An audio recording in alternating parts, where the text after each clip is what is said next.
Welcome to the Long Beach Economic Partnership's Quarterly Economic Forum, Accelerate Long Beach Trade and Logistics. We gather now with new hope, with plans for a strong economic recovery in Long Beach, one that is actively undoing the inequities of the past. I'm excited by the tailwinds propelling our local economy.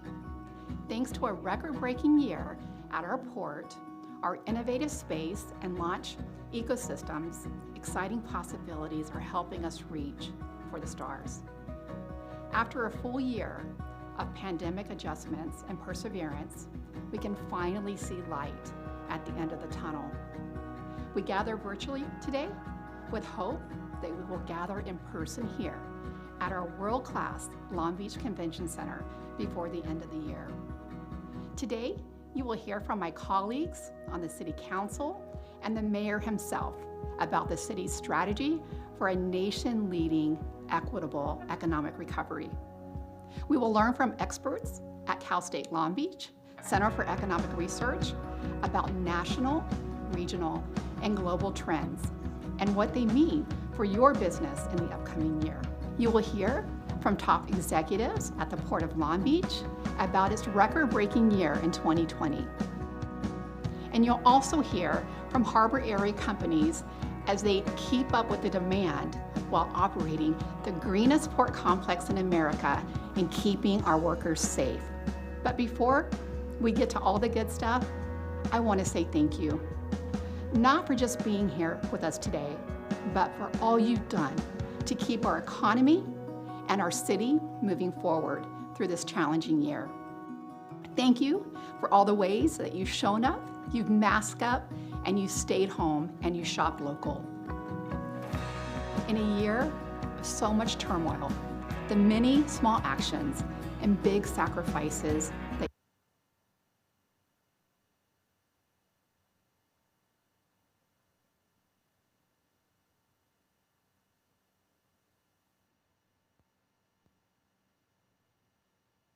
and the partnership and all of today's sponsors, we look forward to working with you to accelerate Long Beach.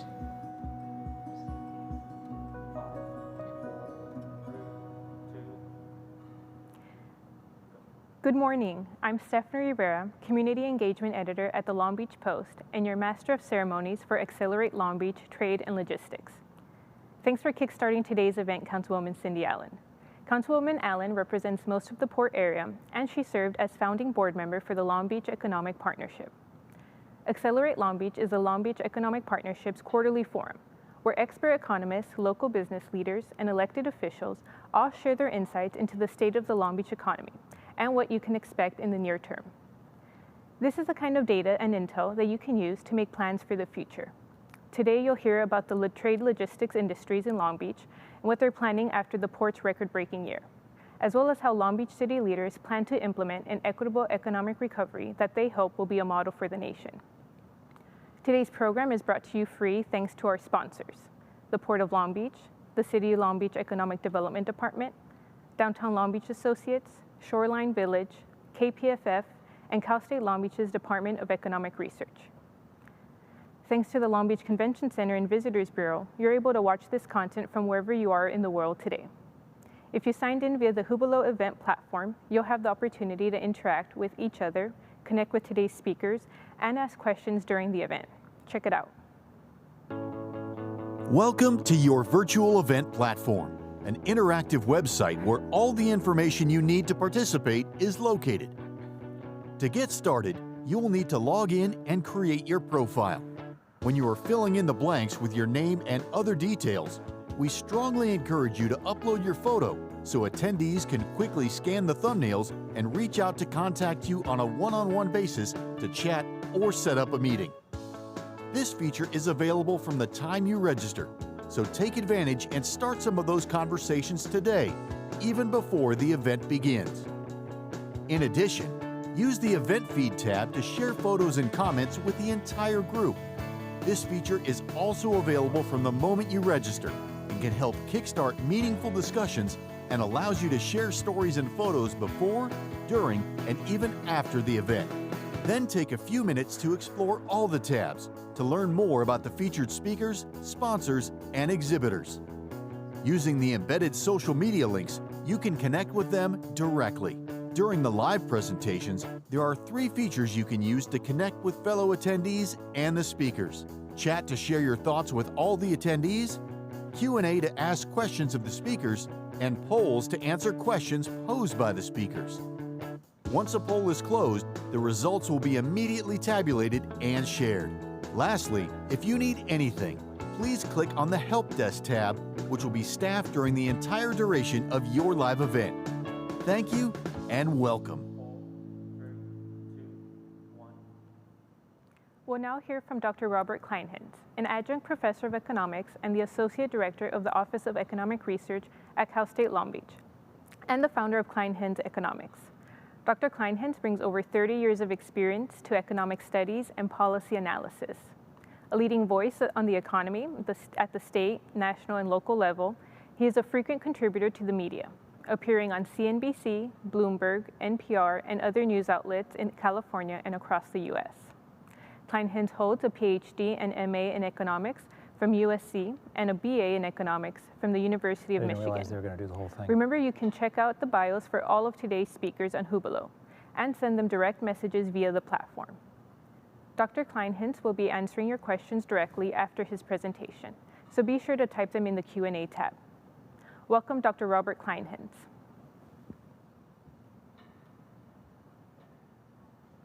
Hello, I'm here to talk about the U.S. and California economy as a part of the Quarterly Economic Forum. I'm pleased to bring you what I think is a good outlook for the U.S. and for California economy in the year 2021. So we'll look at what's happening now in the U.S. We'll also see how we expect to see that California will be accelerating as we go through this year. We'll also examine what's happening in housing with the K-shaped trajectory that we have seen and will continue to see in the different components of the housing market. So what's happening now here in the United States? Well, you know, it's been a year since the onset of the pandemic shutdown. And during that period of time, we saw that the unemployment rate for the U.S. just skyrocketed from what was a record low of 3.5% to just over 14%, basically a quadrupling of the unemployment rate in just 2 months' time. This was really unprecedented. And this was accompanied by a drop in employment of over 20 million, 22 million jobs were lost, again, just in the span of a couple of months as we saw non-farm employment fall from 152 million to 130 million jobs. So then we began a recovery in the ensuing months, and we've continued down that path since then. Of course, on the one hand, we want to resume economic activity. We want to get back to our restaurants and all those kinds of activities that we've been unable to take in over the last several months, but we have to bear in mind that we still need to contain the virus. But as we recover and as we move forward, we'll see many parts of the economy reopen and pick up steam. Some of the industries that you're looking at on the right-hand side of the screen will lag in recovery. Restaurants will take some time to come back, as will personal services and things like that. But the bottom line is that as we go through this year, we expect to see both jobs and economic activity pick up. If we take a look at gross domestic product, or GDP, it's worth noting that we were in the midst of a record-long expansion leading up to the pandemic shutdown.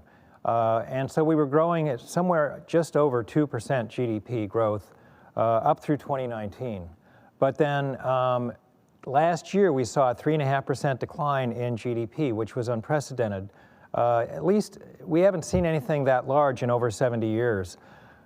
But on the right-hand side, you can see that all of that downturn was really front-loaded in the first half of the year as we saw GDP fall from over 19 trillion to $17 trillion. And in the quarters since, that's the second half of last year, we actually regained quite a bit of that economic activity, finishing the year at just under $19 trillion. So we still have a ways to go, but it's important to kind of see where we've been and where we're headed. So the worst decline in GDP since 1946, but we've already recovered a great deal of that in the second half of last year, and we expect here in the first quarter of this year to see somewhere in the neighborhood of 5 to 6% growth.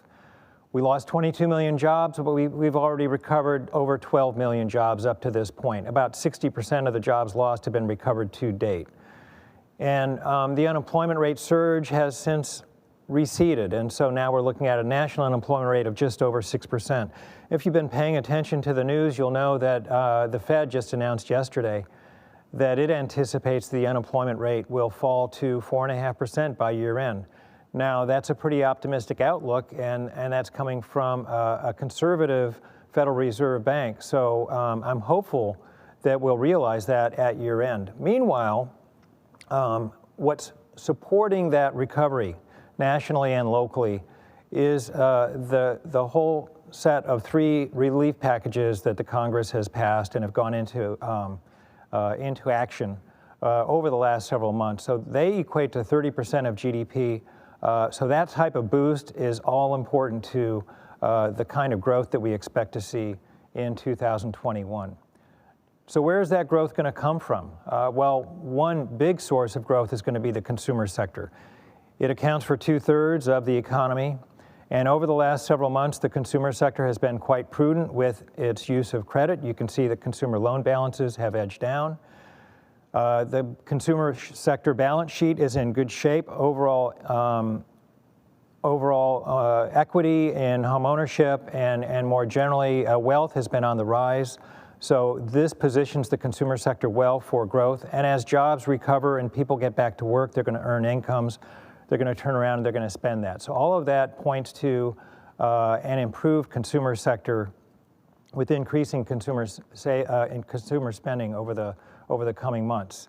And what that means too here in the Port of Long Beach is that we're going to see more scenes like this, pent-up demand that's going to translate into ships that are waiting to offload their goods that you and I are going to buy. Other sectors of the domestic economy have also turned around. The business sector pulled back sharply in the first half of last year, as you can see. But in the second half of last year, it's come on strong. We expect to see more of that here in 2021. Of course, we know about what's happening with the trade situation because we live here in Long Beach. But during the first part of last year, trade fell fairly sharply. But in the second half, and in the fourth quarter, exports were up 22% and imports were up 29%. This is for the nation as a whole in quarter-to-quarter annualized terms. So, and of course, you know that here at the Port of Long Beach, we had a record last year. We're on track for a very strong year for port activity as well. For the 2 ports, we had the second best year on record, which is remarkable considering the fact that we're working our way through the symptoms and the effects of the pandemic. And of course, with all those government stimulus packages and relief packages, the budget deficit has climbed. Even before the recession, the federal government was looking at a $1 trillion deficit. Last year, it had a $3 trillion deficit, in part because of the first relief package. And this year, we expect to see yet another deficit in the neighborhood of $3 trillion. But then in the out years, as we go forward through this decade, those deficits will fall to the $1 trillion range. Still high, but it's better than what we're experiencing right now. And inflation, there's a lot of concern right now about where inflation is headed. But quite frankly, the expectation is that inflation is very much going to be in check, somewhere in the low single digits, with an expectation of somewhere between 2 and 2.5% this year. So there's no sign of runaway inflation taking over the economy here in 2021. And that's good for interest rates. So interest rates are going to respond to a couple of things right now. And you can see on the right-hand side that the yield on the 10-year Treasury, which is shown in the middle of this panel, has already headed up. And the 30-year mortgage has also headed north. Both of these respond to 2 things at least, one of which is the expected rate of inflation. It's expected to be fairly low in the neighborhood of 2 to 2.5%, as I said. It also is the case that these rates respond to anticipated economic growth. So if we're expecting the economy to grow by 5 or 6% this year, which is much better than we did last year and even in the 2 or 3 previous years, that almost assuredly is going to show up in higher interest rates. So We expect interest rates to edge up this year, not going through the roof or anything like that, but they will respond to the improvement in the economy.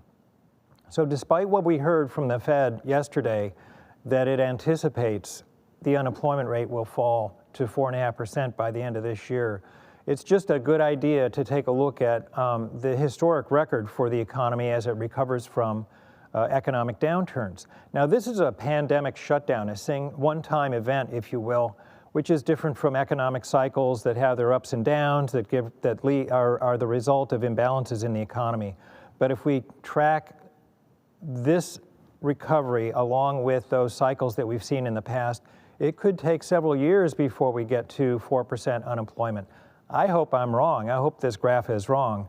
But the fact of the matter is that, for example, during the Great Recession, it took 6 years to recover all the jobs that were lost during that downturn. And even the job counts will take some time to recover.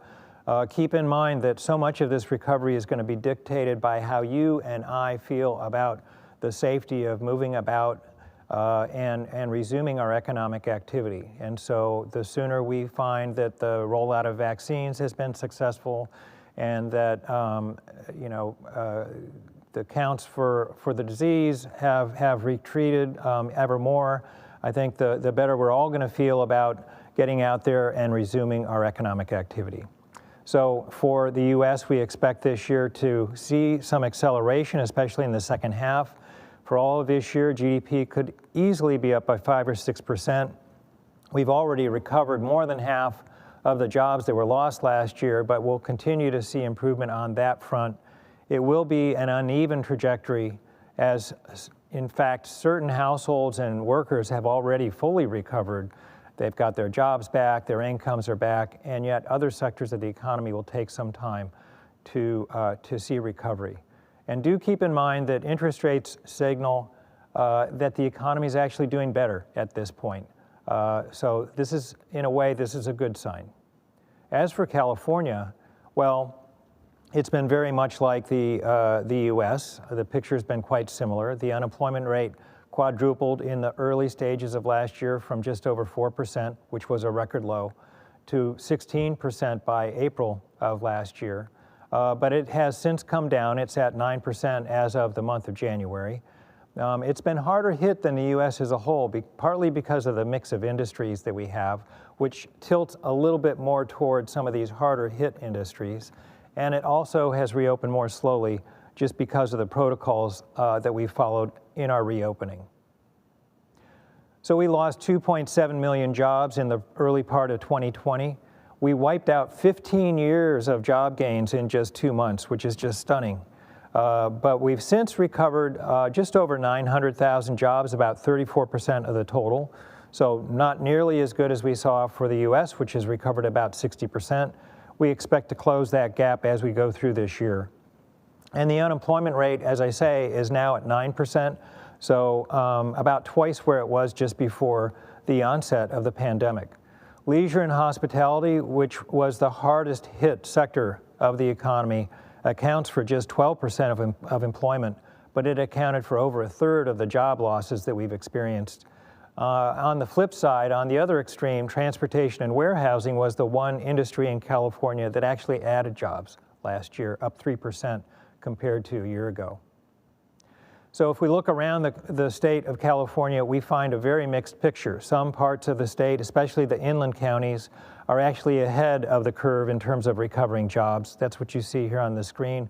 LA County, though, is still recovering, or has only recovered about 26%, somewhere in the neighborhood of a quarter of the jobs that it lost during the shutdown last year. So we expect that to turn around, but do keep in mind that the LA County economy, again, tilts more heavily towards some of these sectors that have been the hardest hit. So as those sectors get back on track, we'll see that the overall economic picture is going to improve. You'll hear more about the LA County picture from Dr. Seiji Steinmetz. Let's take a quick look at housing. So if there was an area where the K shape that we've heard so much about is applicable, it's certainly in housing. For sale housing last year was actually up 3%. That is to say, home sales were up 3% despite the pandemic in all of California last year. And through January, home sales are up over 20%. Home prices have risen across the state and are presently in record high territory in the neighborhood of $700,000 for the state as a whole. And the median price in the month of January was up 22%. So we're definitely seeing that the housing market is off and running. That's a good sign. Here in Los Angeles County, the LA median is in the neighborhood of $700,000. The median price is up 13%, sales are up 15%. So we're headed into 2020 with the expectation that the economy and the housing market are going to do fairly well. Here in Long Beach, the median price was just under $700,000 and up 11% for the month of January. So it's also participating in this recovery. So that's a good sign. Of course, this activity is being fueled in part by very low interest rates, which for a period of time are actually below 3%. They've edged up above 3% in the recent weeks. Also, very lean demand has been contributing to the run-up of home prices. The supply of homes is typically around 4 months inventory. Right now it's about 2 months, and we expect that to continue as we go through the rest of this year. So that's going to keep the burner on the housing market as we go through this year. We expect to see a continued increase in home prices. So higher home prices, despite low interest rates, have translated into lower affordability. So for Los Angeles County, with a median of just under $700,000, the minimum qualifying income for a home loan is about $124,000, which is well above the household median for the county. Of course, this is nothing new to us, and so it's just a good idea for us to kind of take stock of where things stand. So even as we have seen that the housing market has done well, we know that it's an expensive place to live. But the rest of the housing market outlook has been mixed. Construction, as represented here by permits, was down last year, both statewide and locally. And while it's been a great opportunity for people who have the financial resources to become homeowners in the present market situation, as we all know, many households, both renters and homeowners, have faced difficult times. Loss of jobs, limited hours, making it difficult for them to make their monthly payment or cover their rent.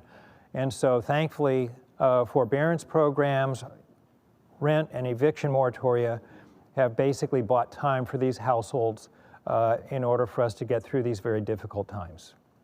On the commercial real estate front, with everybody working at home, of course, office vacancy rates have headed north. Just in San Francisco, it's remarkable how the vacancy rate increased by a factor of 4. The flip side is that with all the purchases that we're making online and elsewhere, the industrial market here in Southern California is at rock bottom vacancy rates, just under 2%. So all in all, as we take a look at the year ahead, we are looking at strong growth in terms of GDP. We're looking at a slower recovery in the labor market, maybe 2022 or so, unless the Fed is entirely correct and we land much bigger job gains and bring that unemployment rate down sooner than expected. Certain sectors of the economy are going to lag in recovery while others will be ahead of the game. Bottom line is that the pandemic is going to dictate the pace of recovery. And here in California, for the time being, as we reopen a little bit more slowly than other parts of the country, it's going to take some time. But we fully expect that as we get into the second half of this year, we'll see an acceleration of growth here in California. Do keep in mind, California is a huge source of economic strength for the U.S. During the last economic expansion, while we accounted for just 12% of jobs, we accounted for over 16% of job gains. And so we expect as we go through 2021 that once again California is going to lead the way in recovering across the nation. Thank you.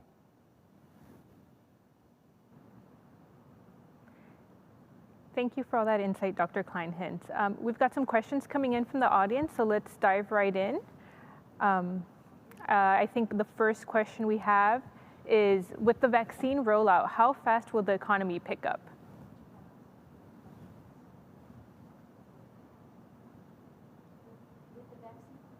I don't know if he's hearing that. Okay. Try again, please. Sorry, okay. Thanks. No worries. First question, with the vaccine rollout, how fast will the economy pick up? Well, so I think that's the ace in the hole that we have right now. Until we got a sense that indeed the vaccine was going to roll out at a faster pace, not just here locally, but across the country, it wasn't entirely clear just the extent to which we were going to be able to reopen and reopen safely. So as we heard yesterday, the Fed is quite hopeful that we're going to see the U.S. economy reopen, see economic growth accelerate, and see that the labor market will improve.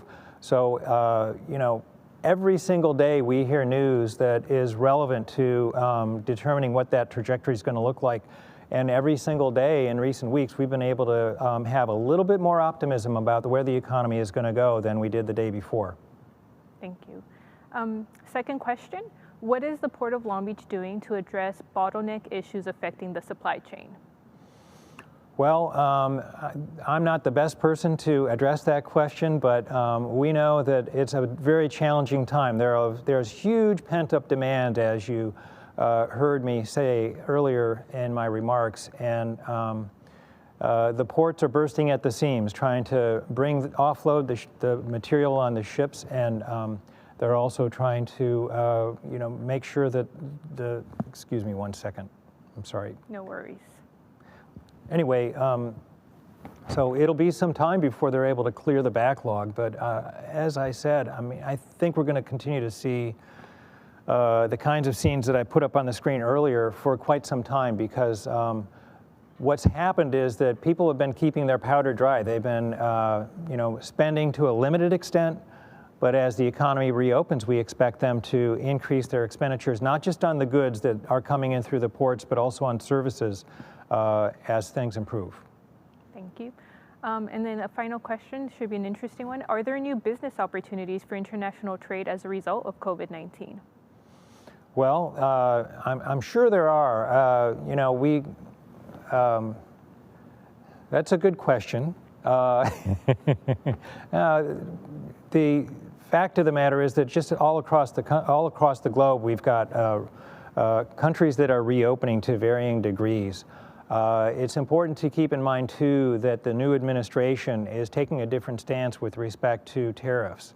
And so there are a couple of things that will be working in our favor in terms of increasing trade opportunities, not just in the coming months, but in the coming years. So if we reopen more, we re-engineer some of our stances with respect to other countries and trade policy, I think there'll be quite a few opportunities to take advantage of.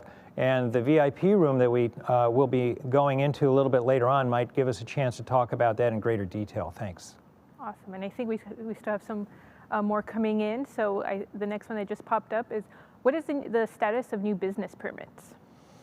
Well, it's been interesting. So I don't have information on new business permits, but I track the number of establishments here in California, in Los Angeles County, and we have the ability through the Office of Economic Research to do the same here in the city of Long Beach. And the fact of the matter is, and we only have information, good or bad, we only have information through the second quarter of last year. So, you know, we don't have real-time data as to what's happening here in the first few months of 2021.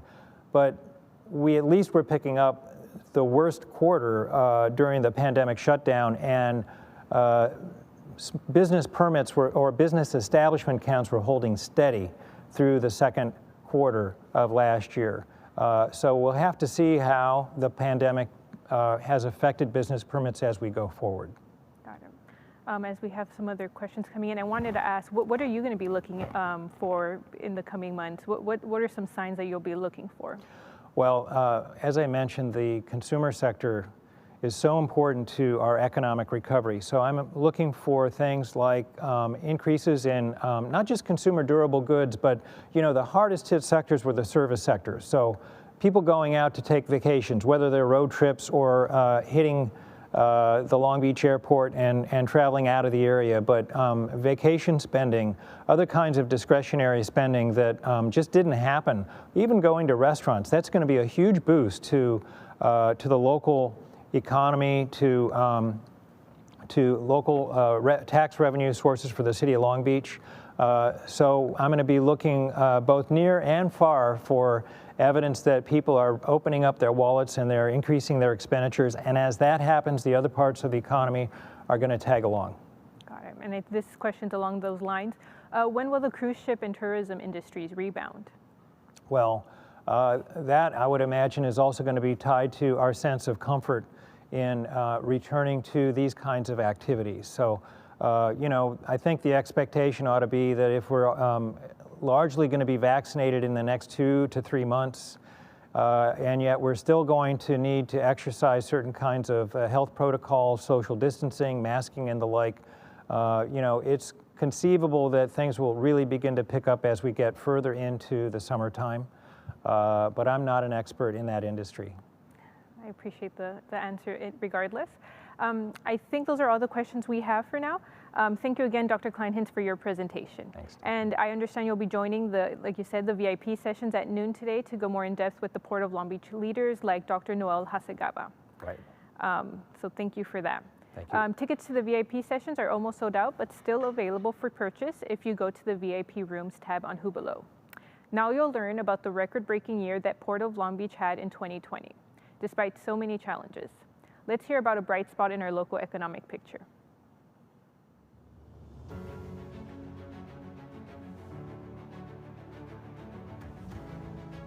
I'm Mario Cordero, Executive Director of the Port of Long Beach. My thanks to the Cal State Long Beach Department of Economics and the Long Beach Economic Partnership for inviting me to participate in the Quarterly Economic Forum. Let's take a quick look back. Last March, the COVID-19 lockdown began. Who could have imagined that a year later, the pandemic would still be with us? The economic effects of the pandemic were immediate. At the Port of Long Beach, we saw canceled sailing after canceled sailing.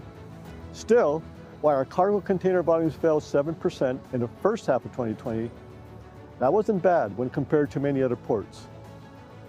With last spring's federal stimulus propping up our economy, consumer spending weakened, but a few sectors actually thrived. Many of us invested in home offices or home gyms, home entertainment systems. People remodeled their homes. Many of these products come from Asia on the Trans-Pacific trade route, and Long Beach is the premier gateway for trade along that crucial conduit for international trade. On the docks, we saw the impact of the increased consumer demand in the third and fourth quarter of 2020. Our trade volumes jumped up the second half of the year, climbing nearly 19%. Our terminal operators, dock workers, truck drivers, and other supply chain professionals have had a tumultuous year. For the marine terminals, volumes went sky high as they processed record amounts of cargo. Still, it was simply not possible to keep up with the influx of imports. Ships lined up off the coast, waiting for a chance to come to berth. Complicating the issue is that warehouse and distribution centers in Southern California are jammed to the rafters, and the workforce was slammed by the COVID virus. We quickly realized that the first step to catching up should be to vaccinate our frontline waterfront workers. Thankfully, this has begun. Trucking has already seen a shortage of personnel before the pandemic, so yes, the ranks of truck drivers and warehouse workers need shots as well. Through it all, 2020 turned out to be our best year ever at 8.1 million TEU container units, more than 6% higher than 2019. Only the Port of Los Angeles topped our total among U.S. ports. We will continue to invest in capital improvements to ensure that in the long term, we have the facilities we need to cope with the rising volumes of cargo. For Long Beach, that means $1.7 billion in construction over the next 10 years. So what do we foresee for the rest of 2021? While U.S. economists expect at least a modest economic growth, we remain cautious. We're optimistic long-term, but short-term, we see uncertainty in the consumer sector that drive us for so much imports. Certainly there's hope. COVID cases are declining and vaccinations are climbing. We are all hopeful that we can return to something near normal in the second half of 2021. Normal world trade is probably a ways off. COVID-19 is likely to continue disrupting the international trade for several more years until vaccinations cover the globe. Meanwhile, our strong capital improvement program will allow us to remain as the port of choice for an industry that requires speed to market, reliability, and cost effectiveness. Thank you, and stay safe.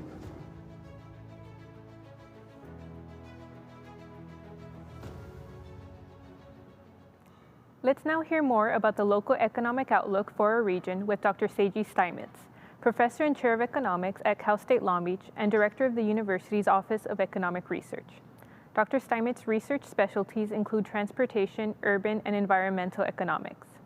Among his scholarly achievements, including publications in leading economics and interdisciplinary journals, he is especially proud of his role in developing the annual Long Beach Latino Economic Report and this quarterly Economic Forum series.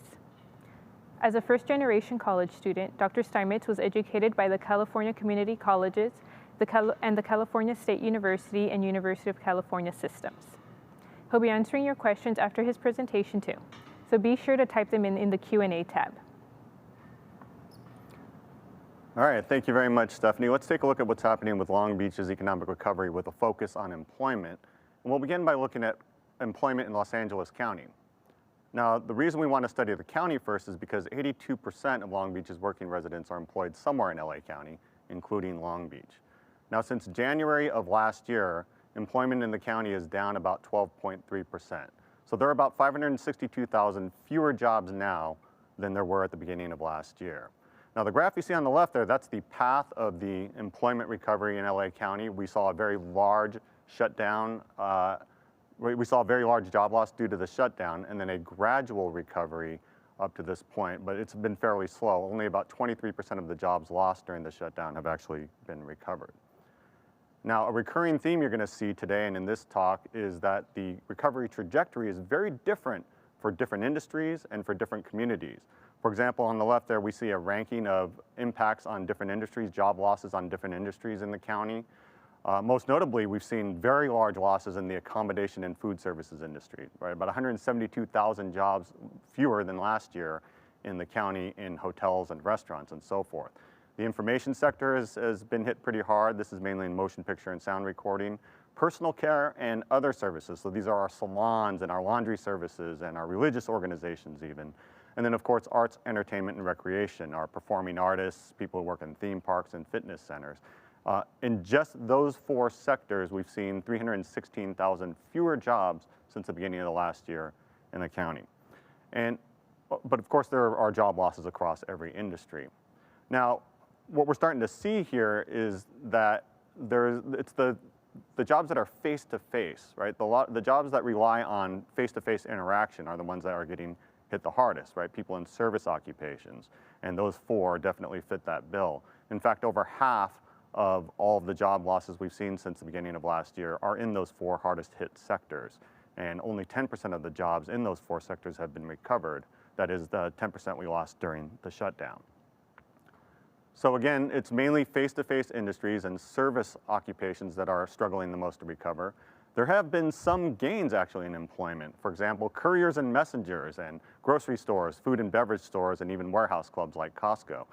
What's happening here is the money we used to spend on restaurants has been diverted to spending on preparing food at home or having it delivered.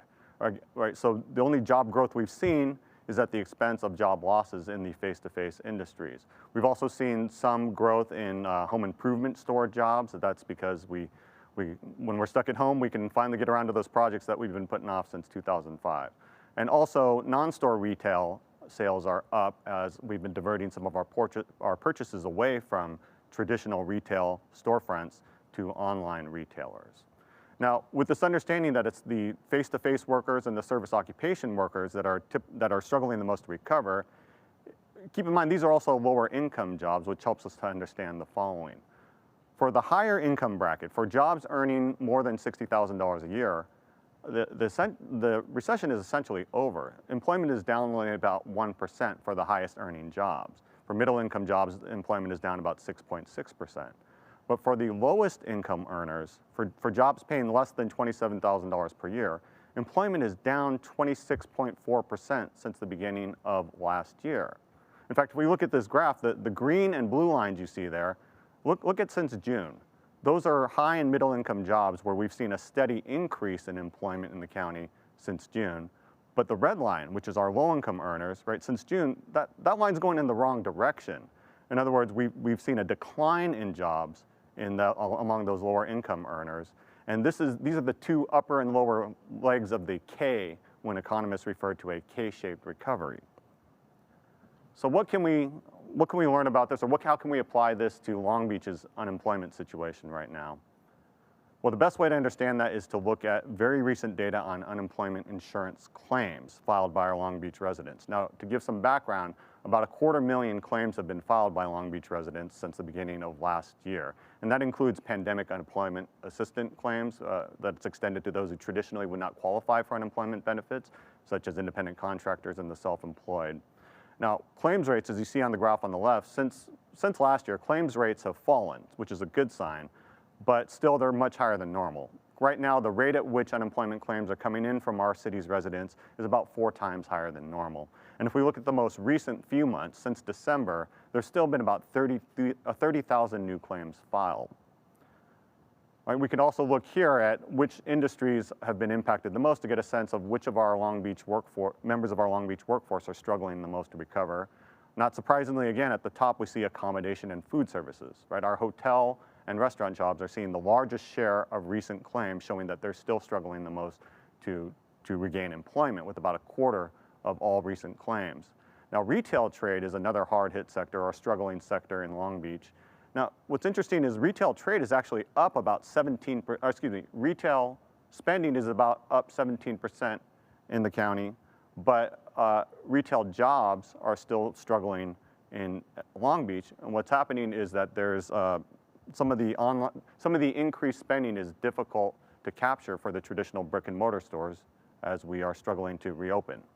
The other industries you see in red these are industries where there's a larger share of recent claims compared to their share of the workforce. And again, we see these familiar, most struggling sectors. Now, I have so much data to show you and so little time. So let's just take a few takeaway points here. About 1/3 of all recent unemployment claims have been filed in just 2 sectors, accommodation and food services and retail trade. Over half of recent claims are from are from those with a high school education or less, despite representing only about 1/3 of the city's workforce. 19% of all recent claims are from those aged 16 to 24, even though they represent only about 11% of the city's workforce. And that's likely due to their heavy representation in service occupations. Now, 41% of recent claims are by our Latinx community workers, which is about proportional to that community's share of the workforce. And then 31% of recent claims are from Asian American and African American residents, despite representing less than 1/4 of the city's workforce. Now, we can take this demographic insights and these impacts on different industries, and it can help us to understand which neighborhoods in Long Beach are being hit the hardest or are struggling the most to recover.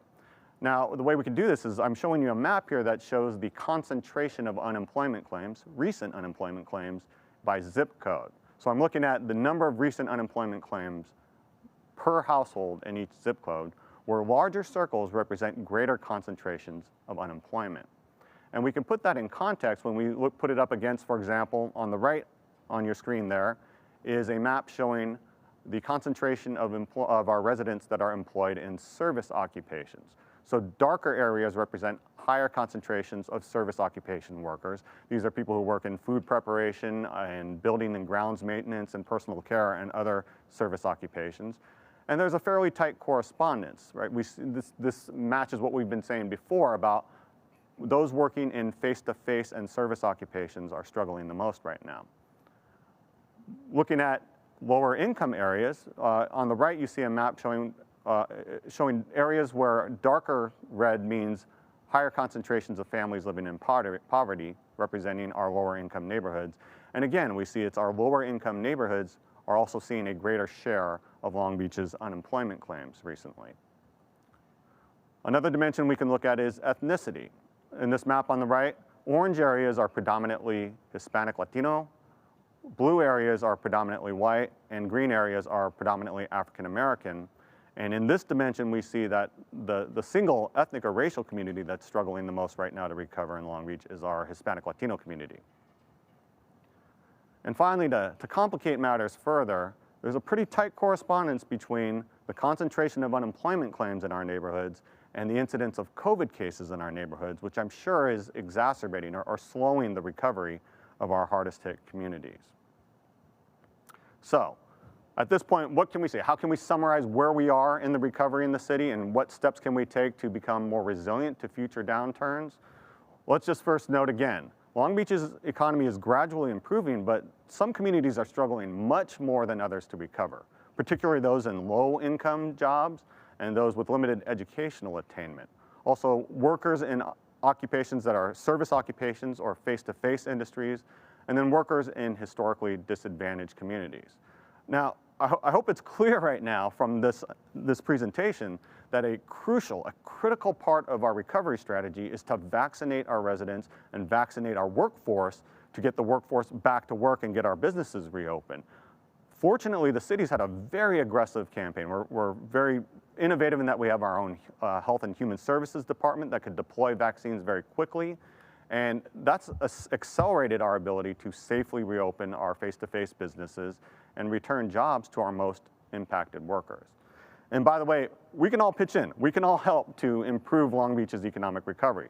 First, we can continue to social distance. We can continue to wear masks until the vaccinations are fully deployed and until we've got the pandemic under control.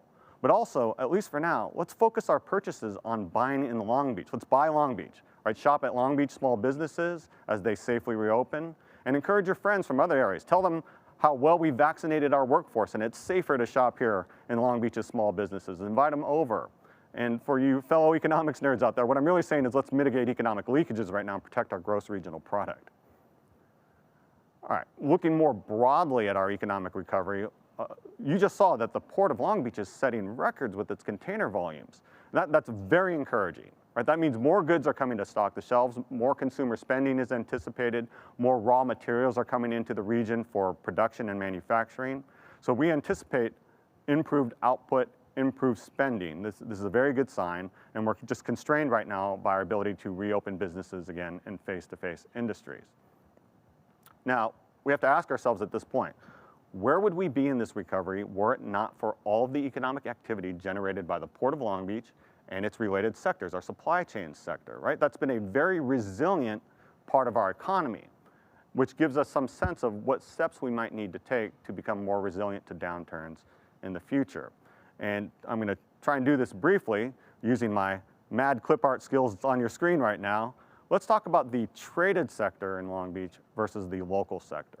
All right, the traded sector, these are industries where we sell things to the rest of the world. We sell things to other regions.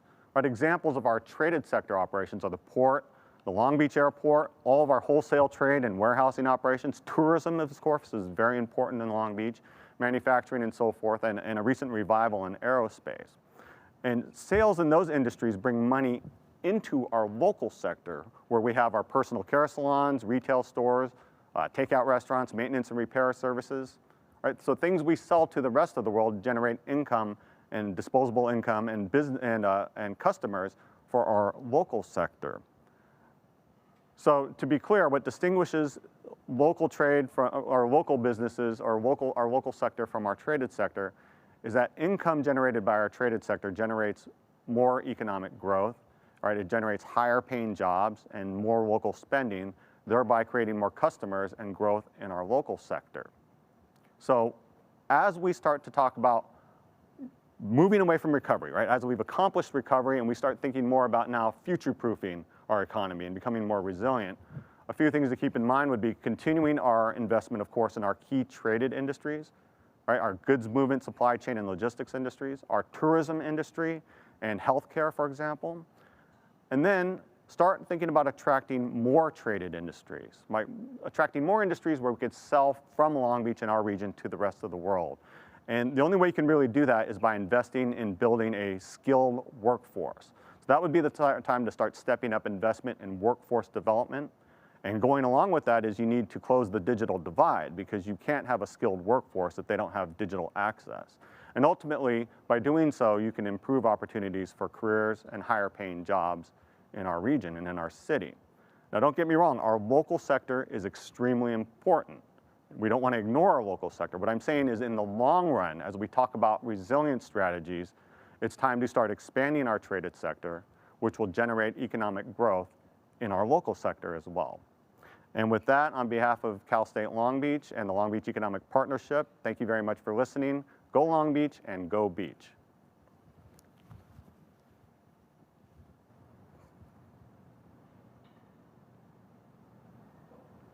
Thank you, Dr. Steinmetz. That was so illuminating and inspired some questions from our audience. Let's go to them. First question, how is recovery looking for small businesses right now?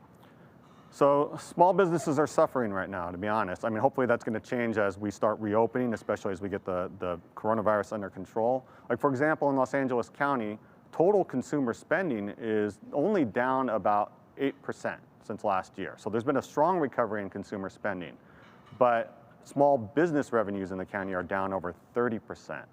Right? So it's suggesting that small businesses overall are having trouble capturing, and staying open for that matter, but having trouble capturing some of this growth in spending. This is especially pronounced in the leisure and hospitality industry, where small businesses in leisure and hospitality, their small business revenues are down about 65%. Or as we saw also before, retail trade is up considerably, but our local retail workers are struggling to recover because a lot of that increase in retail spending isn't hitting the small businesses right now. A lot of it is diverted to online purchases. Hence why we should shop local, right? Yes, absolutely. Second question, how will reopening the economy affect the e-commerce? Well, we've had a structural change. I mean, I wish I had a crystal ball and can tell you that. We can anticipate that some of the spending that has moved over into online spending. So for example, we saw increases in online retail spending. We saw, as I showed you earlier, we saw increases in sectors that offer substitutes for face-to-face services.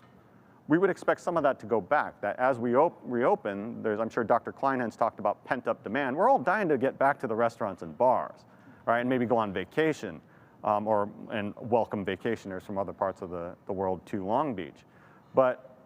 And when that happens, some of the spending that we've diverted to these alternatives should come back.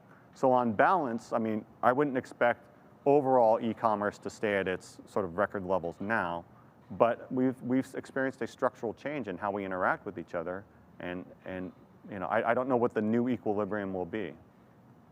Fair point. Third question, what would you say to entrepreneurs looking to start a new business? Well, that's a tough one. I would say, you know, if you're looking to start now, the first thing you want to advertise is that all your workers are fully vaccinated and that you take social distancing very seriously, because that's your way to capture, right? We're lucky in this region, or excuse me, we're lucky in Long Beach in the sense that we've had this ability to vaccinate, right? Deploy the vaccination faster and more effectively. I had mine, you know, my second shot was 2 weeks ago. And I don't know anybody else my age outside of the city who's gotten both their vaccine shots yet. So we should take advantage of the fact that we can tell the rest of the world, look, we're ahead of the curve in creating a safe environment to shop face-to-face. And I would tell these new entrepreneurs, sell that. Tell them it's safe to shop here. And I will add that we've definitely reported ourselves on new businesses opening up throughout the pandemic, so it is happening and they are staying open. Great, great. Fourth question, is there any data regarding the potential positive impact of a burgeoning machine-to-machine economy? I'm honestly, I'm not the expert to be able to tell you about that. I can tell you again that, you know, we've fundamentally changed how we operate businesses, and there's been some opportunities for innovation as we've been sheltering in place, and there's been some experimentation that we might not have done before in how we conduct business with each other. So I can't speak directly to that, but I suspect that, you know, there's going to be innovations and unexpected innovations across the board that we can't anticipate. Thank you. Next question, what is the ratio of U.S. imports to exports at the Port of Long Beach and in the U.S. in general? I can't recall the exact ratio, but we import a lot more than we export. In fact, one of the slides I showed you showed the inbound containers versus the outbound exporting containers, and it's pretty lopsided. What that means is we tend to buy more goods from the rest of the world than we sell to the rest of the world. Got it. This is an interesting question. How can economically struggling areas in LA County participate in the recovery? I'm sorry, one more time? How can economically struggling areas in LA County participate in the recovery? Well, again, I hate to sound like a broken record, but the best way to participate in this recovery, especially if you're a small business, is to focus on demonstrating that you are a safe place to shop. And the easiest way to do that is, if you can get your workers vaccinated, advertise it. Put a sign on the window that says, all our workers are vaccinated. It's safe to shop here. Next question. Would it make sense to buy USA similar to buy Long Beach to help the economic recovery? Yeah, so the answer is yes. And don't get me wrong, there are a lot of economists right now out there who are going to be mad at me for suggesting this kind of protectionist policy. But for now, at least, like to stop the bleeding, I would argue that it makes a lot of sense to keep as much spending here locally, and you can apply the same concept to the U.S., at least temporarily, right, to avoid what economists call leakages, right, to keep the money circulating here. Now, that's not sustainable over the long run, right? There are advantages to trading with other regions. Other regions can make things for more cheaply than we can. We can make things for more cheaply than they can, and we trade with each other. But I'm just talking about just to support our small businesses, for example, right? Keep all that local spending here. There's not a lot of gain for our local residents to be spending it elsewhere, right? Let's buy Long Beach right now. Yeah, absolutely. Next question. How is LA County investing in the recovery? I mean, there's just a broad number of measures that I'm not as familiar with LA County's current economic recovery plan, because they're not as, we're kind of spoiled in the city of Long Beach. Our city council just 2 days ago voted on an economic recovery action plan, and it makes it almost seem like that's normal, but it's not. Our city has responded very quickly. So there's a very visible and well delineated and articulated plan from the city. But I think it's still in development in the county. I'm not entirely sure what specific measures are being taken for long-run recovery. Got it. Does a full recovery depend on a critical mass of vaccinations? I mean, yes, I think it does.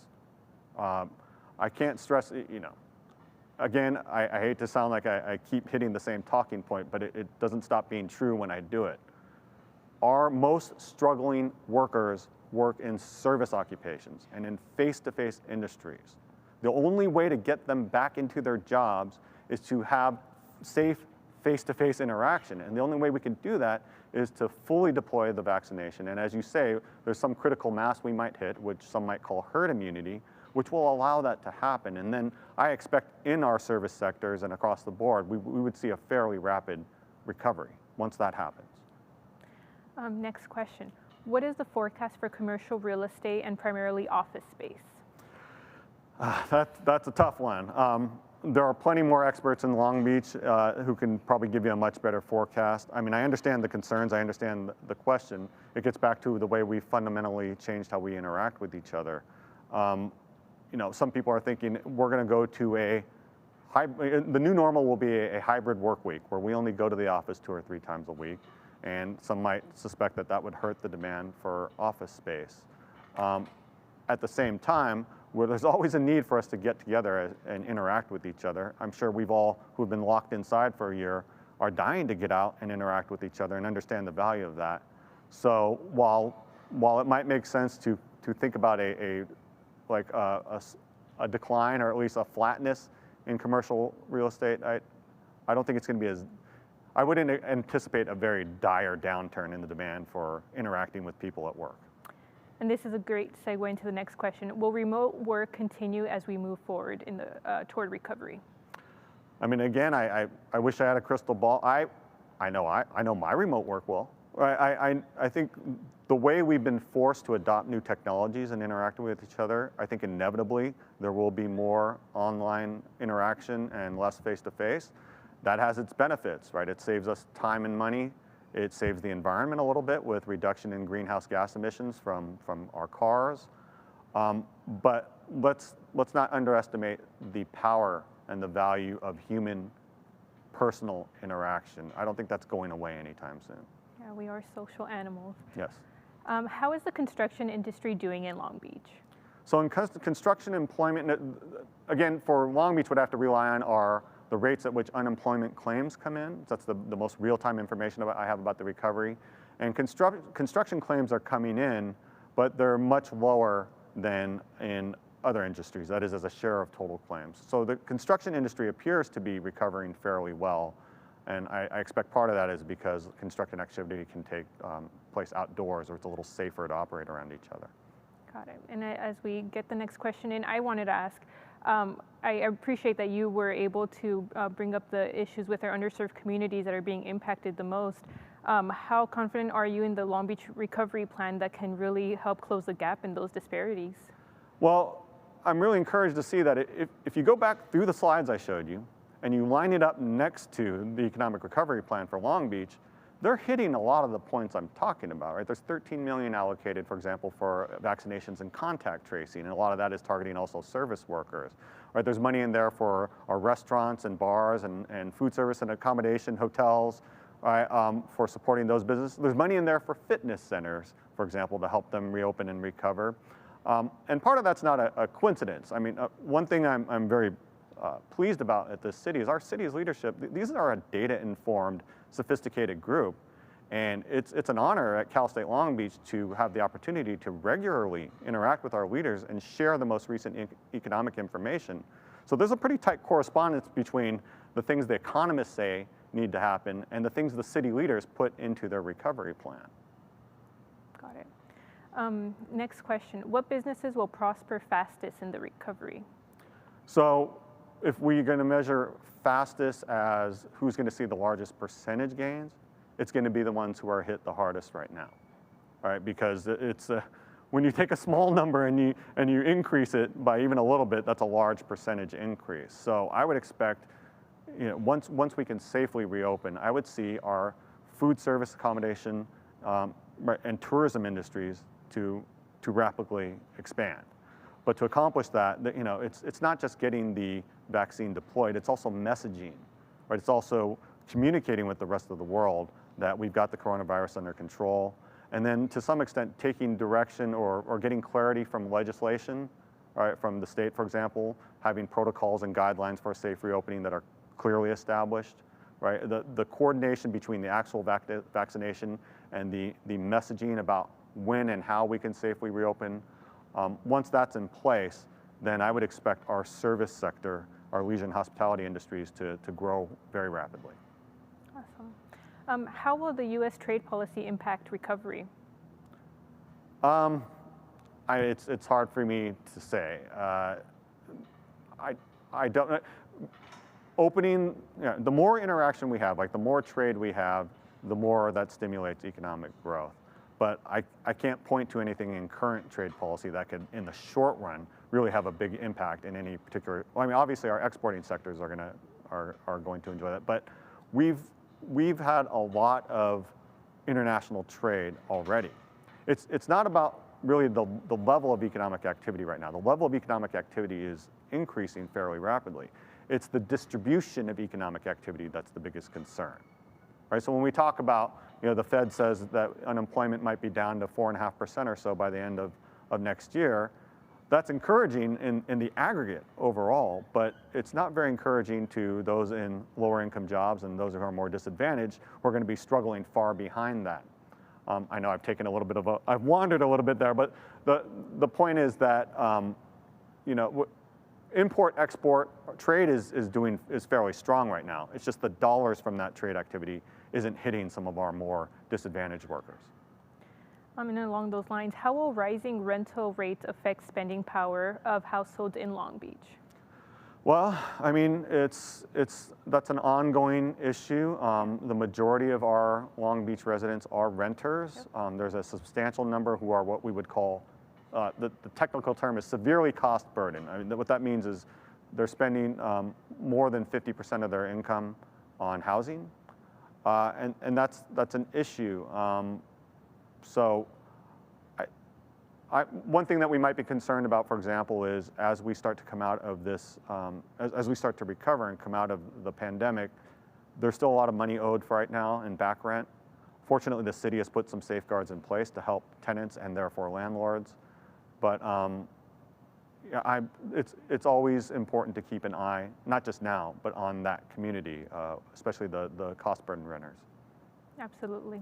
That was our last question, so thank you again, Dr. Steinmetz, for your presentation. Thank you, Stephanie.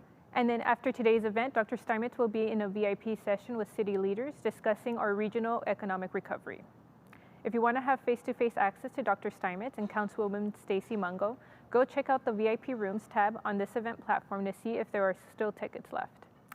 Now let's hear from some of our Long Beach City Council members and Mayor Robert Garcia about that economic recovery plan that was just finalized and passed by the council 2 days ago.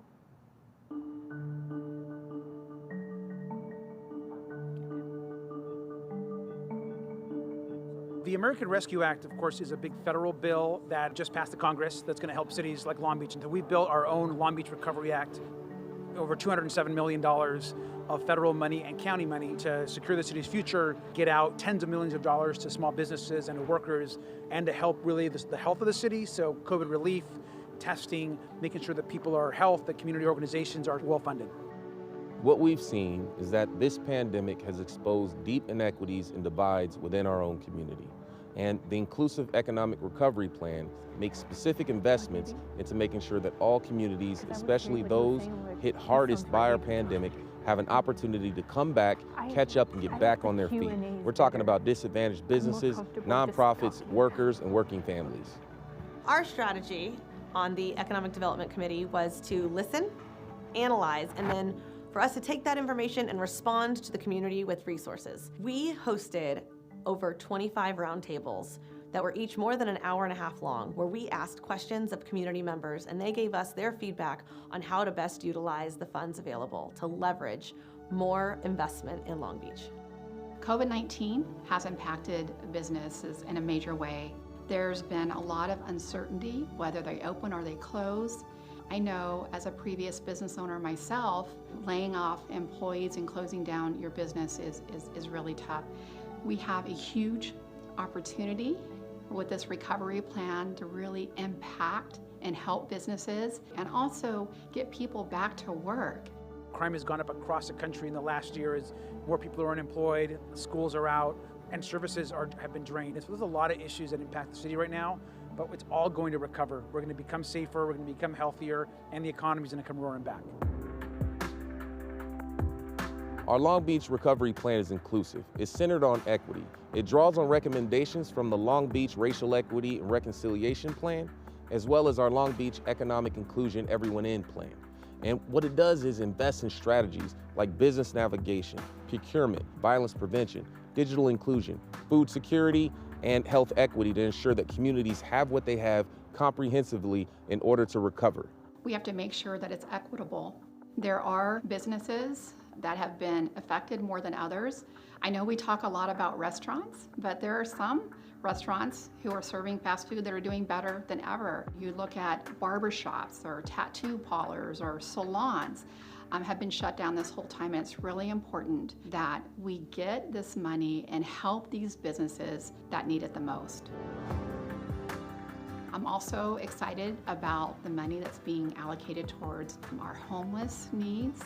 And I know this to be a fact that if families don't have childcare, it's going to be really hard for us to execute the rest of this recovery plan. So I was excited to see that we have allocated resources to childcare. So many community members came forward with great ideas. I would say some that really have the most momentum right now are our empowerment zones. We're looking at 8 different areas across the city where a kickstart of investment will really get those areas to come alive with new opportunities and new jobs. Our vacancy plan, if you have a business that's next door to a vacant area, we want to partner with successful businesses and the arts to make sure that those areas are activated. We want people to shop Long Beach, work Long Beach, enjoy Long Beach, and stay and spend their money right here in Long Beach. If we do that, we can come back stronger than we've ever been. The success of Long Beach's vaccination program is a national and state model. We're really excited about that, and we think the success of the recovery is going to be the same. Part of this recovery plan that we're putting forward is a massive investment in cleaning the city. So you're going to see enormous amount of kind of doubling down on clean team, on taking up trash, on making sure that the street sweeping is done. Get the city was really looking kind of pre-pandemic, right? And so that's a big part of our focus as well. We know that the urgency and the need within our communities is tremendous. It's great, but we want to make sure that we do this right. If you want to go fast, go alone. If you want to go far, go together. And put forward a plan that's comprehensive and works for everyone. The economic recovery strategy is a once-in-a-lifetime opportunity to rebuild stronger. We are looking at it at the Long Beach City Council level day in and day out. And as soon as the money comes from the feds, our plan is ready to go. We're ready to get that money back into the community. By working together, remaining united and mission focused, we can ensure that Long Beach's best days are ahead.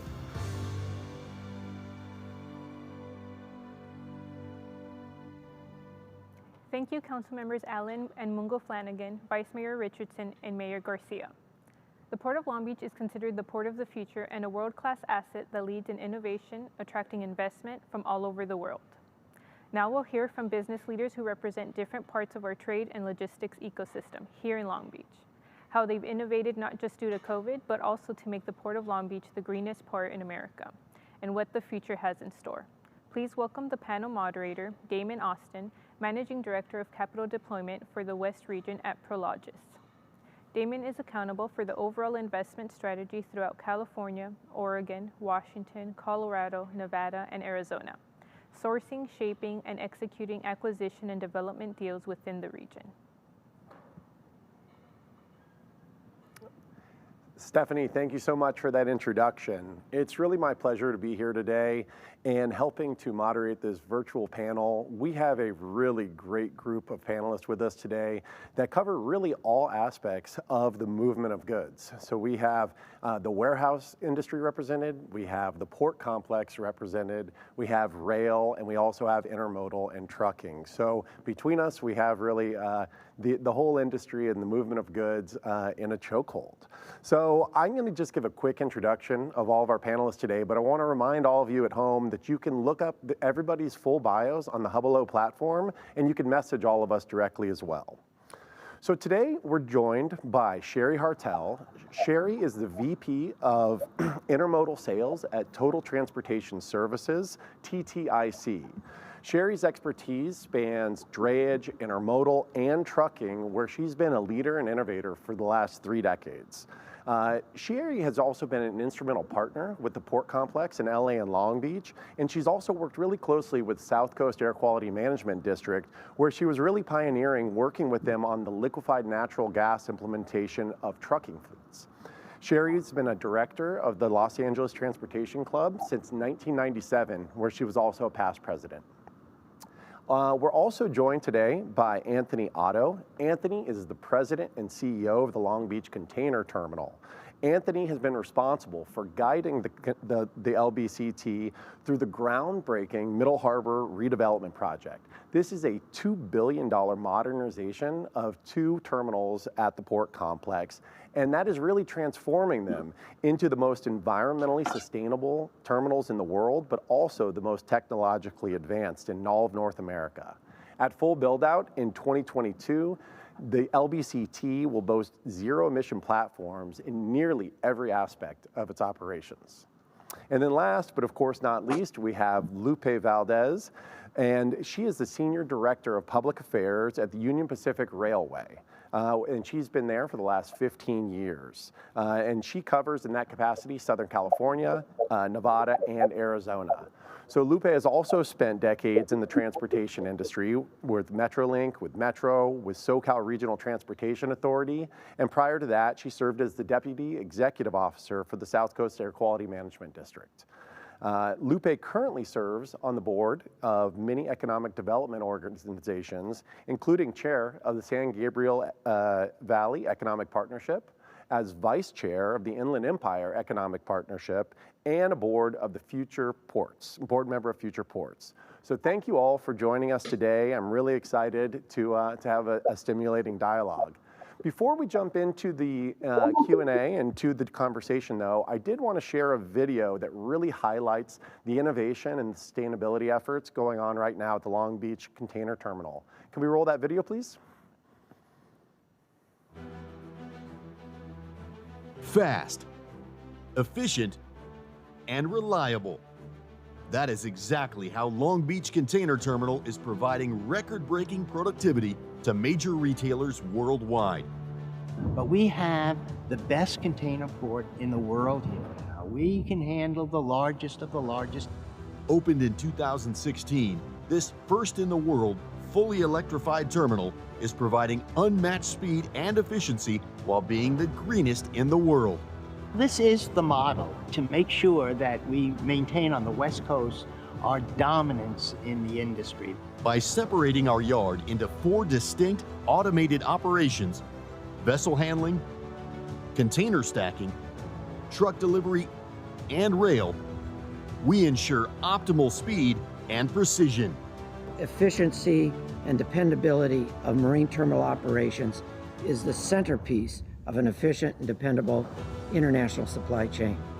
With Long Beach Container Terminal, their turn times, that is the amount of time it takes a truck to get in and out, that turn time has been significantly lower than most other terminals in the United States.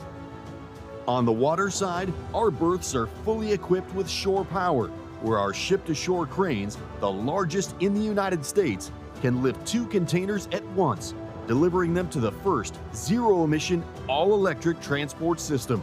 This fleet of all-electric, driverless AGVs then quickly and smoothly transports containers to the 70 all-electric rail-mounted stacking cranes. With the ability to mix and rearrange import, export, and empty containers all in one stack as needed, the opportunity for dual transactions is also vastly improved. In the control tower, our highly trained team continually ensures containers are being moved quickly and strategically to reduce yard moves. And with our automated gate system, truck turn dwell times are dramatically reduced. The value to the trucking community is it's astronomical. Most truck turn times are averaging 90 minutes to 2 hours in LA, Long Beach, Oakland, and most of the West Coast, and even the East Coast. LBCT's time is about 35 minutes, so drastically less, almost a third less. Semi-automated on-dock rail completes the terminal. Not only is it the largest on-dock facility in North America, but it is also the fastest and most efficient transfer station on the West Coast.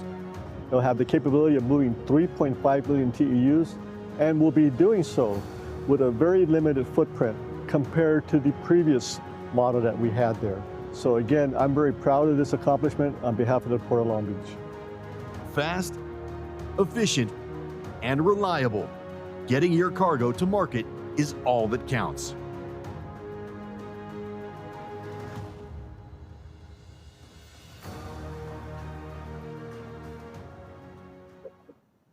All right, that was really impressive. And, you know, Anthony, I'll actually start with you. You know, we're coming off a pretty wild year, right? We're just about to hit our 1-year anniversary. I don't think any of us could have predicted a year ago how just transformed our industry would be by the effects of COVID. And really what that's ultimately resulted in is a record-breaking year at the ports. We've never seen this kind of volume coming through. And I'd love just to hear your perspective, because that's the good news of what we've done. But on top of that, we now have so many cargo ships coming in that we've also got a backlog in the harbors as well. So I'd love to hear just your perspective on this surge of activity and what you're thinking about how we're going to be handling these kind of surges and this kind of volume on a prospective basis to handle this capacity. Sure, that's a great question. So 2020, I guess for all of us, was a really crazy year for our industry, especially from doom and gloom predictions and canceled ships and low volumes that we experienced in the first half to an unprecedented cargo surge and record volumes that we've been dealing with over the last 8 months. It's been a wild ride. Previous presentations already covered the reasons why the surge. I'll focus more on why the supply chain got behind, where we are today, and what we need to do to improve for our future. You'll notice that I reference supply chain because it's the terminals. The terminals are really only one component of an efficient movement of cargo through this region. Trucking companies, railroads, warehouses, and distribution centers all play a vital role in the efficient movement of the supply chain. So, and the sheer volume of containers that the industry was attempting to digest was well beyond, I think, anyone's expectation. The entire supply chain slowed down for a multitude of reasons that I won't go into. But the fact was that containers that would normally move through the port complex in 2 or 3 days was taking more like 7 to 9 days on average. And that ripple effect was that freight backed up on the dock and created congestion, which artificially reduced our capacity. That congestion significantly diminished the ability to efficiently work cargo vessels, so vessels that would had normally arrived and gone straight to berth, in some cases had to wait at anchor. That's the reason for the long line of ships you see if you drive down Pacific Coast Highway. On top of all of that, we had our industry suffered from a reduction of our available workforce as we went through a couple of COVID-19 surges, which were not unique to the waterfront. I think all industries experienced that. But if we flash forward to today, things are catching up. That's the good news. We are catching up. Although volumes continue at a record pace, the number of vessels at anchor is roughly half of what it was at the peak in January. And this will continue to improve as we go through April and May until we hopefully get back to normalcy here in the port. That said, as we look forward to the second half, it's still projected to be just as busy. So to answer your original question, how do we intend to better manage the capacity? I'm happy to say that the Port of Long Beach, more specifically LBCT, will see significant capacity growth by year's end. We are in the final phase of the 12-year Middle Harbor redevelopment project, as you saw in that video, finishing this year, and it will be bringing a badly needed additional 1 million TEU worth of capacity to Southern California. That means more storage capacity, more cranes, another berth, more rail, just more of everything that we need to better serve the goods movement industry. And that's good news, I think, for everybody. Unfortunately, the capacity for other terminals in the ports of LA and Long Beach will remain relatively static, but these terminals instead will focus on the implementation of new technologies designed to improve efficiencies, increase velocity, and to hopefully better handle the continued growth of trade in 2022 and beyond.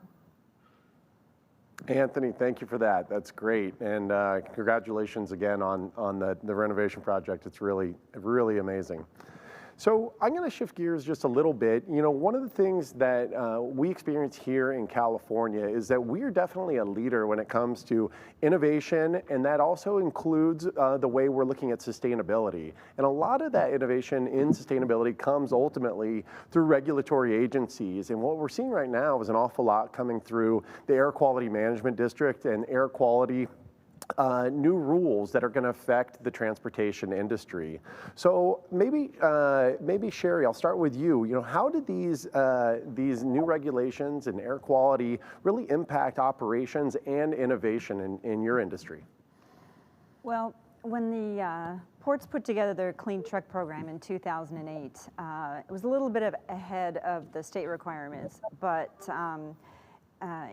clean air is never easy, right? It's never easy to do. There's a lot of cost involved with that. But what we found in the trucking industry is that there were a lot of positive benefits that came from it as well, right? So spent a lot of time down in this port, and just driving down the 710, you see a big difference in what it looks like down here. The air quality is so much better, and yet we've grown and there's more cargo going through the port. So the new technology that we brought in, the liquid natural gas technology, is probably about the best because it's very clean burning energy and very easy for the trucks to get fueled and to run on a daily basis. The additional benefits that we saw to that was reliability in the trucks. We had newer trucks that didn't break down. So we had reliability for our customers and being able to deliver containers and not get trucks stuck on the road. And it also ended up in stability for the drivers, which is a big thing too, right? The drivers knew that they could go to work every day and their truck was going to be there and they wouldn't have to worry about downtime. So the stability in the driver community is huge because we need those drivers. We need more drivers. And the better you can make being a truck driver down here in the port a sustainable career, the more drivers you're going to attract. And that's one of the things that we're hoping to do. What we're doing now, most of the trucks down here in the port are already compliant with both the port and the state requirements. But we're continuing to move forward with testing technology on electric trucks. There's hydrogen fuel cell trucks that are being tested and implemented right now, which is very exciting because that's a great technology. But while the initial intent is to clean the air, there are a lot of other positive benefits that come along with it. That's great, Sherry. Thanks for sharing that. I love hearing about all this innovation happening in our industry. Lupe, I'd be curious to hear your perspective as well, coming from UP and the rail side of the equation on this same topic. Yes, and I think it's been really fascinating because the Port of Long Beach, along with the Port of LA, were true leaders in this industry with the Clean Air Action Plan. And I think key to everything in terms of any problem we have, any challenge we have, is partnerships. And I think both ports, really reached out to all stakeholders. And this includes community, this includes business, this includes everyone in our whole universe to make sure that we could focus on positive things that each one of us could bring to the table. It's not just one industry or another, it's all of us collectively working on these challenges and bringing to the table things that can be done. So I really believe that, and I'll echo the innovation. Innovation is also key to our partnerships and our working together on being able to reduce emissions for all of us in this Southern California region. That's great, Lupe. Thank you. Lupe, maybe I'll stick with you. This has been, as I mentioned, a heck of a year with COVID-19, and I think it's really dramatically affected the way all of us do our business. I'm curious to hear your perspective at UP on what it means for procedures, for protocol, for safety, and how you're looking at the world in a post-COVID perspective. Right. What a year it's been for all of us. And all of us have been touched by this, either in our personal lives or in our family lives, in every aspect of what we do and who we are. So it has been truly a learning year. I was very used to the word PPE. That was in my lexicon, but it had nothing to do with sanitizer, hand sanitizer, or gloves, or masks. It had to do with safety vests. It had to do with boots. It had to do with goggles. So we quickly had to kind of adapt. And I think what was very unique in this experience was we were learning things as we were adapting. So it wasn't a situation where it was, we understood all aspects of this disease, of this pandemic, of how it was affecting our employees. So I think what we have learned is how to be more nimble, how to be able to, we operate in 23 states. Every state had a little bit of a different approach, which is where your nimbleness comes in, let alone the state of California, which is huge, Southern California, huge. So I think what we learned, we set up networks. We also have nurses on our staff across the country. And I think we set up networks to make sure that they were fully involved in all the efforts. Obviously, right now, the push for ensuring that our employees all are standing in line to get vaccines. In California, just 2 days ago, I was able to register to get my vaccine. So, I mean, it's happening, and we're really doing everything we can to get our employees vaccinated so that we have defenses, so that we do see light at the end of the tunnel. We really, really do. But it has been a year of, I need to write a book on the year, but it really has been a year of learning, of stretching, of supporting families across our system to make sure that they have the tools they need to be able to succeed in this very unique environment. But it has been, we're coming out of it. There's positive things here, and we're going to come out of this and stronger and better, I will tell you. That's great. Well, thank you, Lupe. So, I think I want to ask everybody really this next question, and that's really, coming off of the records that we saw last year in 2020, we're getting ready, as Lupe, as you just mentioned, to reopen the economies, and that means more movement of goods, more trade. So I think I'd love to hear from all of you on what we think these next 18 months looks like as we come out of COVID. What do we think that the opportunities are for growth? What do we see kind of moving forward? Maybe I'll actually start because, at Prologis, we're on the warehousing and distribution center side of the equation. And we believe, truthfully, that our industry has been forever changed and that we are on essentially a new flight path because the way people consume goods has changed so dramatically.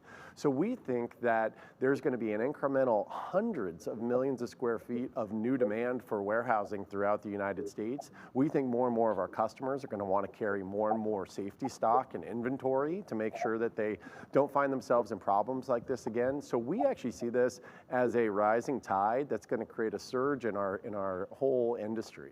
So maybe I'll start with you, Anthony. What do you see going forward, and how are you bracing for it? Just as you said, the spending behavior and the whole change that we've gone through. Our industry went from a kind of a static growth of 3% to what looks like double digits, surprisingly. So this year is going to be extremely busy. Next year, and as evidenced by some of the carriers going out and buying new ships where they hadn't before, just to be able to cater to the demand. I think you're seeing that shift, and you're going to see trade through Southern California as a gateway just continue to increase at perhaps even a more robust pace than it has been over the last 10 years. Thanks, Anthony. Sherry, how about you? Couldn't agree more.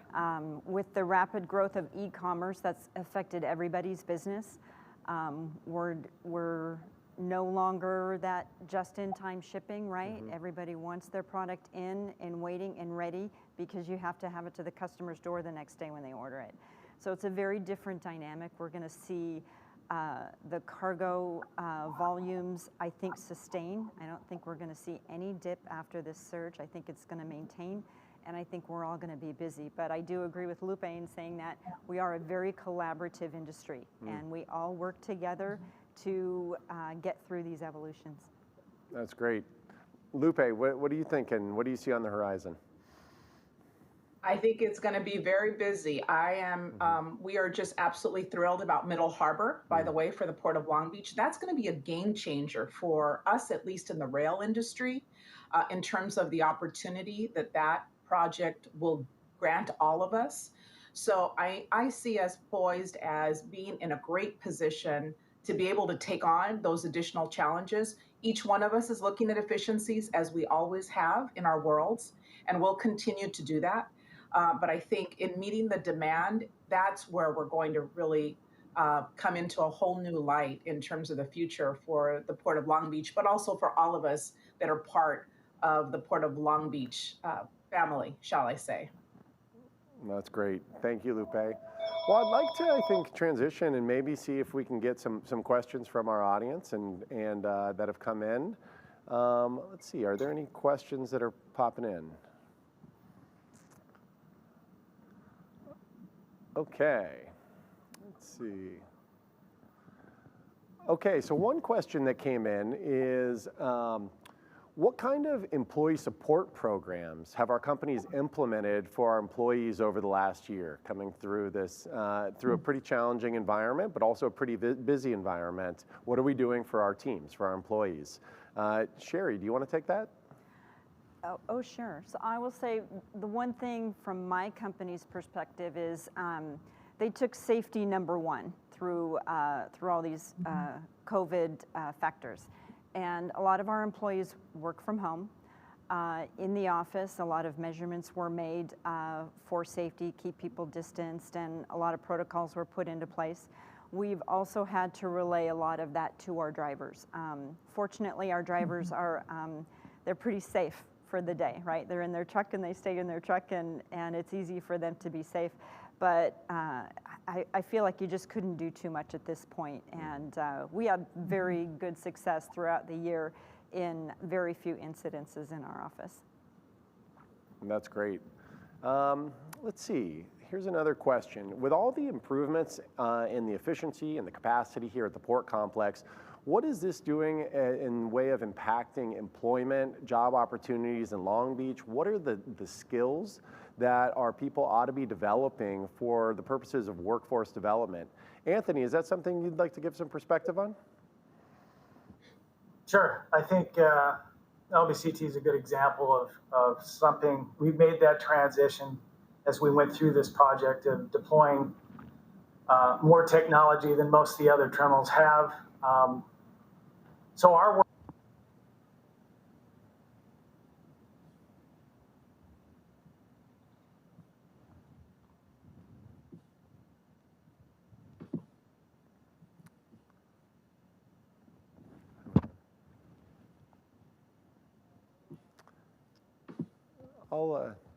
Is he still talking?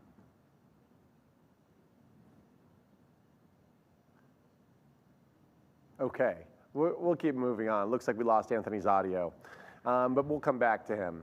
So there was I want to make sure we keep it pretty positive, but there was a question about the ISR, the independent source rule that's coming through the South Coast Air Quality Management District. This is something that I think a lot of people have their eye on, and its potential to affect maybe capacity from a warehouse perspective, or and also from the ports and from transportation. Lupe, I know you've been following this pretty closely. What do you think about ISR? I think one of the critical things for ISRs, and that's indirect source rules, which are being proposed for ports, for trucking industry, for railroads, rail yards in particular, in the South Coast Basin.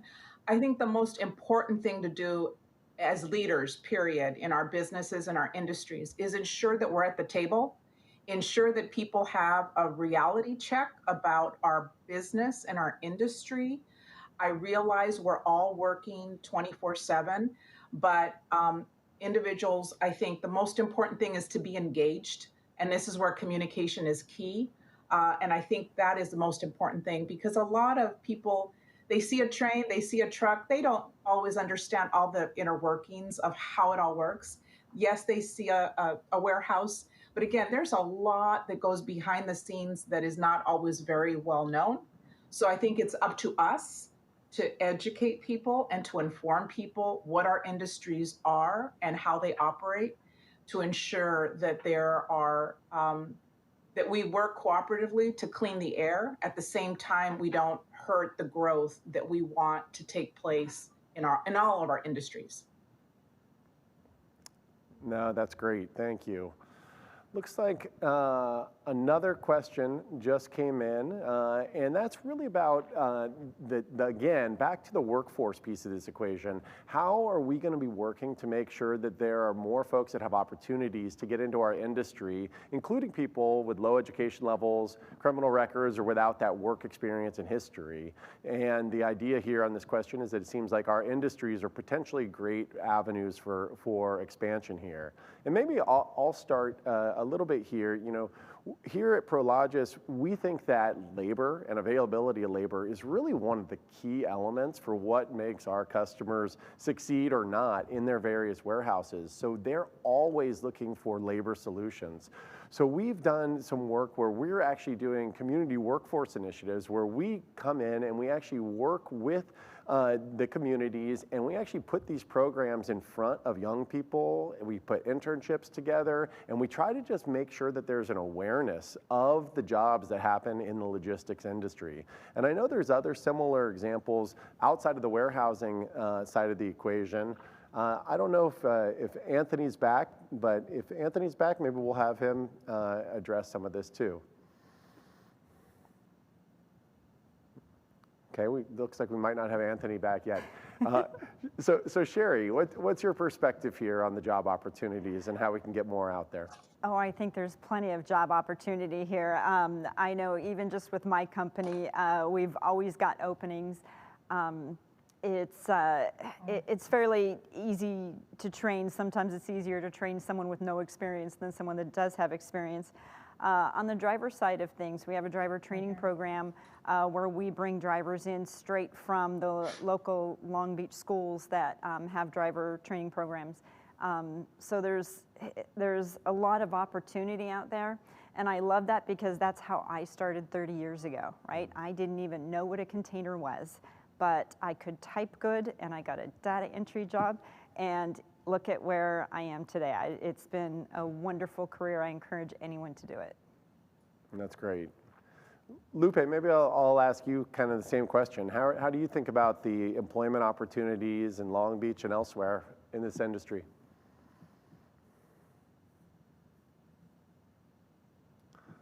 Looks like it might just be us, Sherry. I guess. So another question came in about the competition to the ports of LA and Long Beach, and how do we ensure that our regions remain dominant? And you know, I'll give a little bit of quick perspective here. You know, we've really got just the stars have aligned for us in Southern California. We have the unbelievable infrastructure and capacity in LA and Long Beach. We have a great rail capacity and availability. We have a freeway system that's second to none. And then we also have almost 2 billion square feet of warehousing distribution centers between Los Angeles, Orange County, and the Inland Empire. So you put all that together and think of all the actual consumption that stays here in Southern California, and it's really a perfect storm for why this is the center of the universe and the bullseye for the logistics industry. So what's the competition? You know, a lot of it is the fact that so much just has to come in through these West Coast ports. So I think that's going to continue to stay strong. But what we also do see is lots of cargo can go to the eastern seaboard as well and get trucked or railed into the middle of the country. So, you know, what do we do to stay as competitive as we can here? I mean, that's one of the things I think that California struggles with is, you know, we need to continue to really have a business-friendly approach to inviting industry, inviting innovation here, because I think that's the trick. Is it is just a little bit more expensive at times to do business here. It can be a little tricky to do business in California. So I think just from a legislative perspective, anything we can do to make it as business friendly as possible will ensure that we're dominant over the long run. Sherry, what's your perspective here? Well, the first thing I'm going to say is, yeah, regulation is not great, but look at what we've done with the Clean Truck program. And those added benefits, I think, are greater here than they are in any other port, because a lot of the other ports haven't upscaled their truck fleets, so they're having those difficulties. We're still the major gateway from Asia, so we're the fastest going through here. And probably the biggest thing I see on my end is the partnerships, right? The partnerships among the port and the steamship line and the terminals and the shippers, and you get everybody together and you're talking, you're working together, and you can get through things a heck of a lot easier. And that's still better than trying to make contingency plans around the other side of the country. Yep, I'm right with you. Well, I think we're pretty much done with our time here. I just want to thank everybody, Anthony, Lupe, Sherry, you guys were great. This was a really stimulating dialogue. And so I'm just really glad we were able to get together. And I look forward to seeing you all on the business side of the equation, but also you guys are all involved in the community in many other capacities as well. So I look forward to seeing all of you in the near future. All right. Thank you, Damon. All right. Bye-bye. Great. Thank you. Bye-bye. Thank you to all of the panelists and speakers today. The Economic Partnership hopes that folks tuning in here in Long Beach learned information that can help you plan for a robust recovery, and to our guests who have joined us from all over the country, the Economic Partnership hopes you can see what a uniquely valuable set of assets Long Beach has to help you grow your business. If you're looking for more information about how and why to invest in Long Beach, please visit the Long Beach Economic Partnership's new website at lbep.org. Be sure to take advantage of the interactive networking aspects of Hubalo. And please fill out the event evaluation so the Economic Partnership can ensure their quarterly programming delivers exactly what you're looking for. The link to the evaluation is in the chat now and should take just 60 seconds to complete. And please save the date for the next Accelerate Long Beach series. On June 17th, you'll hear about the aerospace and satellite industry and have brand new data as the vaccine rollout continues and the economy continues to reopen. The Economic Partnership would again like to thank today's sponsors: the Port of Long Beach, the City of Long Beach Economic Development Department, Downtown Long Beach Associates, Shoreline Village, KPFF, and Cal State Long Beach's Department of Economic Research. If you have a VIP ticket for one of the breakout sessions, those will start at 12:05 p.m. Just navigate to the VIP Rooms tab in Hubalo and click on the session you are registered for. Thank you again for joining us today. The Economic Partnership hopes to see you at their next event on June 17th and see you here in Long Beach shopping at local stores and eating in restaurants very soon. Stay safe.